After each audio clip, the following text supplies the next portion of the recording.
Welcome to Silent Echoes from Japan, where we share quiet stories that linger in memory. Like the last notes of a temple bell, I'm about to tell you something I've never spoken aloud before, a fragment of a day that changed how I see the paths we choose in life, and the unexpected ways people enter our stories when we need them most. My name is Yuki, and this is a story from when the cherry blossoms had just finished falling in Osaka, leaving the sidewalks carpeted with pale pink petals that reminded me of scattered prayers. Until we meet again in another gentle memory, when the cherry blossoms fall and remind us that all things change beautifully and in their own time. I work at a small consulting firm in Umeda, the bustling heart of Osaka, where glass towers reach toward clouded skies and the scent of coffee shops mingles with spring rain and the distant aroma of takoyaki from street vendors. Our office sits on the 13th floor of a building near Osaka Station, where the constant hum of trains creates a rhythm that marks each ordinary day. The Hanshin and Jeior lines intersect here, bringing together people from across the Kansai region, in an endless flow of arrivals and departures that somehow mirrors the temporary nature of all our connections. I've been the office coordinator there for 3 years, greeting clients and managing schedules in the quiet space between meetings and departures. My desk faces the elevator, positioned so I can see everyone who arrives, though most days the faces blur together in a parade of dark suits and polite bows. There's a particular quality to Japanese business interactions, a careful dance of respect and restraint that I've grown to appreciate, even as it sometimes leaves me wondering about the stories hidden behind such composed expressions. That particular afternoon in late April, I was alone at the reception desk, sorting through paperwork as the last traces of daylight filtered through the windows. The office felt different when empty, larger somehow, as if the absence of voices allowed the space itself to breathe. Most of my colleagues had already left for Golden Week preparations, and I found myself enjoying the rare solitude. The way sounds seemed sharper and thoughts came more clearly without the usual background chatter of office life. The elevator chimed softly, breaking the peaceful silence, and a man stepped out, someone I'd seen before during his monthly visits from Tokyo. His name was David, a business consultant who always carried himself with quiet professionalism, and offered the same gentle bow each time we met. Unlike many of our clients who seemed perpetually hurried, he moved with deliberate calm, as if he understood that rushing rarely improved outcomes. I'd noticed this about him over the months. The way he would pause to really listen when I explained scheduling changes or office procedures. Usually, our interactions were brief and formal, standard exchange of business cards, polite inquiries about his journey from Tokyo, confirmation of meeting times. But something about the emptiness of the office that day seemed to invite a different kind of conversation. As he gathered his materials from the meeting, I found myself asking if he had time for tea, the words emerging before I'd fully decided to speak them.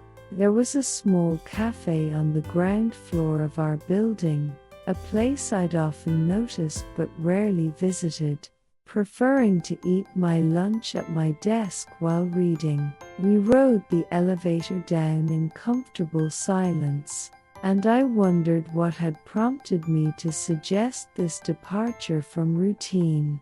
Perhaps it was the way the afternoon light was falling across the city, casting everything in a golden hue that made ordinary moments feel somehow significant. Or maybe it was simply that I'd been carrying certain thoughts alone for too long, and his presence offered an unexpected opportunity to voice them to someone who existed outside my usual circles of family and close friends.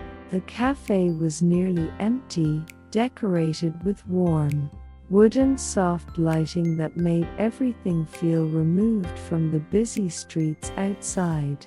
Traditional jazz played softly from hidden speakers, and the walls displayed black and white photographs of old Osaka images of the Dotonbori district from decades past, when the neon signs were fewer but somehow more magical. We chose a table near the window, where we could watch office workers hurrying past in the fading light, each person absorbed in their own particular urgency. David ordered black coffee while I chose jasmine tea, appreciating the way the server set down the small ceramic pot, with careful attention to placement and angle. As we settled into our seats, I felt an unexpected urge to share something I'd been carrying alone. Perhaps it was the way he listened with genuine attention, rather than polite obligation, that made the words come easier than expected. There's something about certain people that creates space for honesty, though I couldn't have explained what quality he possessed. That made me feel safe to speak. I told him about a decision I'd been contemplating, one that would change the direction of my life entirely. For months, I'd been considering whether to leave my job and pursue something that felt more meaningful, though I couldn't quite define what that might be. The security of my current position felt both comforting and confining, like a well-tailored coat that no longer fit the person I was becoming. As I spoke, David's expression remained thoughtful and encouraging, without the judgment I'd feared from others. He didn't offer quick solutions, but instead asked questions that helped me clarify my thinking. What did fulfillment look like to me? When did I feel most like myself? These weren't questions anyone had posed before, and I found myself considering possibilities I hadn't allowed myself to explore. Our conversation drifted toward the complexity of adult choice. Show paths that seem clear in youth become clouded with responsibilities and expectations. I mentioned a friend who had recently made a surprising decision about her personal life, choosing love over convention. Mariko was 35, my age, and had been working as a receptionist when she met someone who changed her perspective entirely. She had chosen to marry someone 23 years older, her former supervisor who had taken early retirement. When she told me about her decision, I saw something in her expression I hadn't seen before, a quiet certainty that made me question my own tendency to overthink every choice. Until the moment for action had passed, David shared observations about clients he met during his travels throughout Japan, people who had reinvented themselves at unexpected moments, finding fulfillment in choices others might question. A salesman in Sendai who became a pottery teacher at 55. A bank manager in Hiroshima who opened a small bookshop specializing in poetry. Their stories carried common threads, moments of recognition, when they realized their current paths no longer aligned with their deepest values. There was something reassuring in his perspective, the idea that our lives could shift and reshape themselves around new possibilities. Even when we thought our directions were set, I began to understand that my uncertainty wasn't a weakness, but perhaps a sign that I was ready for something different. As we finished our drinks, conversation turned to Kiyomizu-dera, the wooden temple in Kyoto where I'd walked alone the previous weekend. The view over the city from the temple's famous wooden stage had given me perspective on my own concerns. The temple's construction, built without a single nail, struck me as a metaphor for the kind of life I wanted, held together by careful balance rather than force. David mentioned his appreciation for such plaza spaces, where modern life slowed enough for deeper thoughts to surface. He told me about a morning at Ryoanji, the rock garden temple, watching how visitors responded to the 15 stones arranged in raked gravel. Some moved quickly past, while others sat quietly, allowing the subtle arrangement to work its contemplative magic. When we prepared to leave, the cafe had grown darker, and city lights beyond the window began to twinkle like earthbound stars.